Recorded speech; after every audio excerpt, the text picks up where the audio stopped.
Hello everyone and welcome. My name is Xiaoyang from the Department of Electronic Engineering and Computer Science at the University of Wyoming.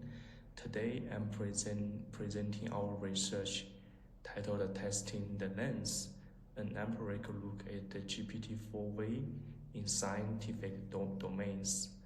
So this work, thanks for Dr. Shiva giving me a chance and offers me a summary of the findings from a comprehensive zero-shoot evaluation across the geography, environmental science, agriculture, and urban planning. To set the stage, we must acknowledge that a new class of generalist AI has emerged. Recent advances in transformer-based architecture have moved us beyond single modality models to multimodal foundation models. So models like GPT-4V integrate language and vision at an unprecedented scale, exhibiting what someone calls sparks of artificial general intelligence. These models leverage joint visual and linguistic representations to perform a diverse range of tasks without a prior specific training, so what we call zero-shoot tasks.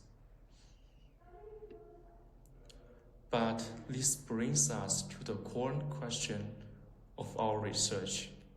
So, can this general intelligence master specialized science? Do the broad capabilities of models like GPT-4V hold up when confronted with the capacity, precision, and domain-specific knowledge required by real-world scientific applications?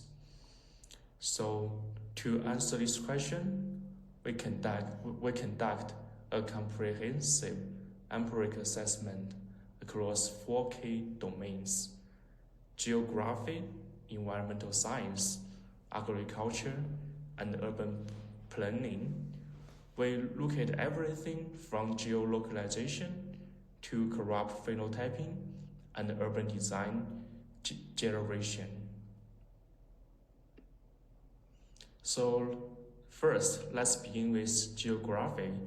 Here we see a fascinating dichotomy.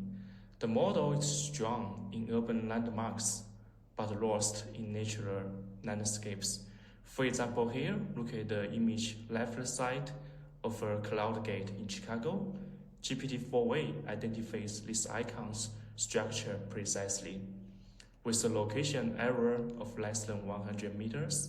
However, when facing with a generative forest landscape, and here shows in the right about a landscape in Switzerland, the model struggles too significantly because here it lacks distinct artificial objects, so it falls to geolocalize the scene, and often guessing multiple distance countries.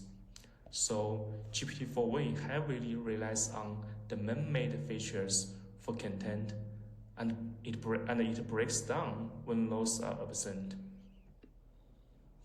And moving to the remote sensors and map analysis, the pattern continues. The model excels at classification, but falters on precision.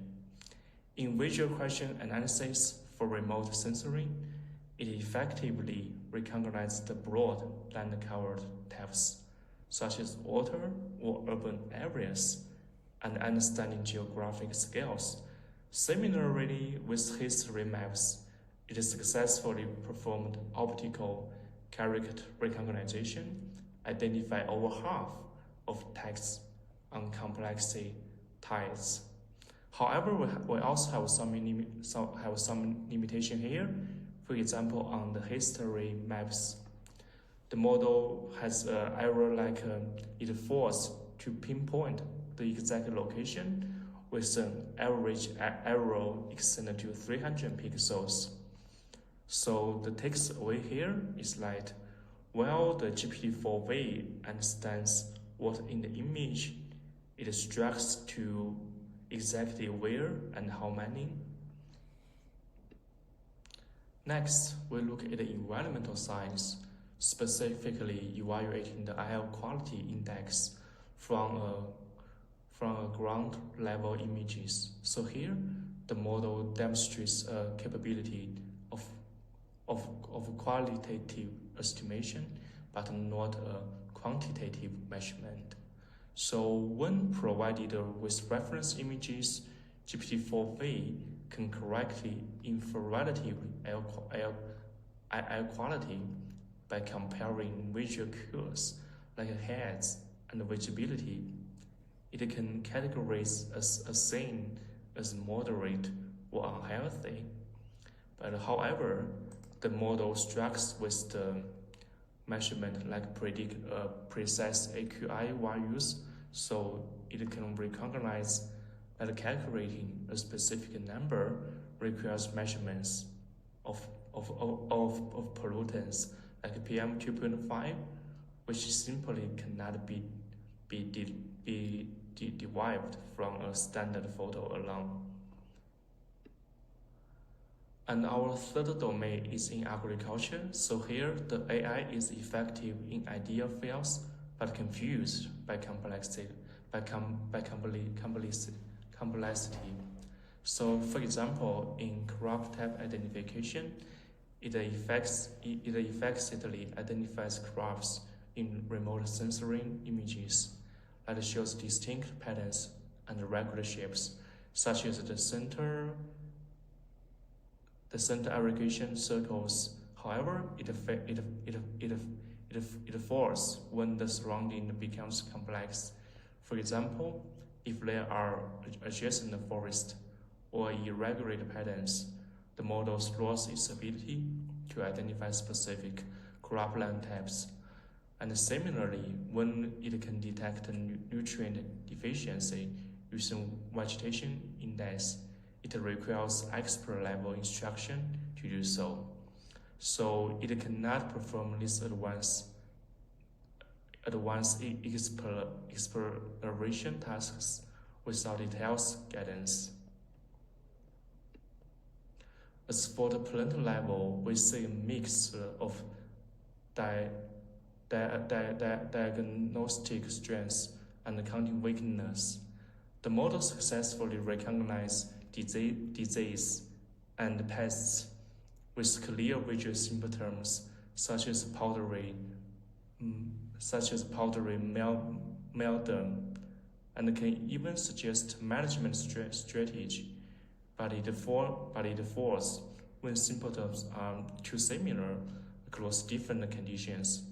For instance, the mistakes happens when the target spot for other fungal infection. We also apply this to the poultry science, where the model shows promise, say, a tool for automatic farm monitoring. It identifies eggshell quality issues such as staining or structural weakness and offers potential dietary causes. It also provides insightful analysis of hen's behavior, distinguish between the brooding and perch and feeding. However, just like in the crop analysis, its precision in counting the chickens drops significantly in clouded conditions where the birds overlap. So it does not yet match specialized, fully supervised models. Our final domain is in urban planning. Here we categorize the AI as an expert in theory, but a novice in practical design. In knowledge question answering, it demonstrates an excellent command of the theories. As you can see here, it characters explain history plans like the plan of Chicago and concepts like the Garden City directly from images. It is also proficient in analysis stretch scale.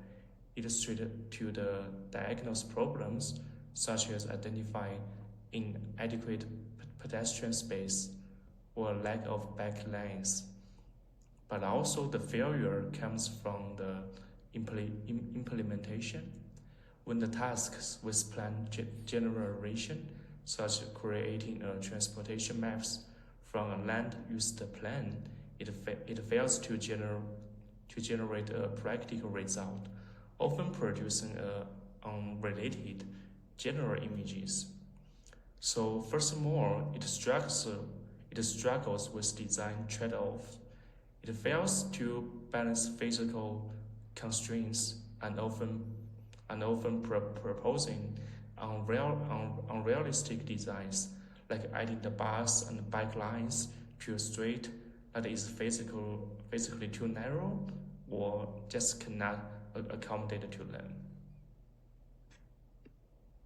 So what's the overall summary here? GPT-4V possesses foundation intelligence, but with critical gaps. It has strong general understanding and proficient diagnostic analysis capabilities. However, it consistently demonstrates weakness in fine-grained recognition, process counting, localization, and reasoning with special constraints. And our last part is mainly about some improvement or the future potential. Like if we want to realize the full potential of these artificial general models in science, we must move beyond zero-shoot generalization. We need to chart a path forward that includes augmented training, enhanced models with domain-specific data, like microscopes or area images. We also need to improve spatial and numerical reasoning to handle coordinators and counts better. And all in all, we need a sensor fusion. We must integrate data beyond RGB, such as thermal, lidar, and hyperspectral images to provide a rich context necessary for scientific analysis. And finally, we must provide a reasonable and trustworthy development, migrating biases, and ensure that generated content is grounded in verified source data. Thanks for your time. I'm happy to take any question and regarding our findings.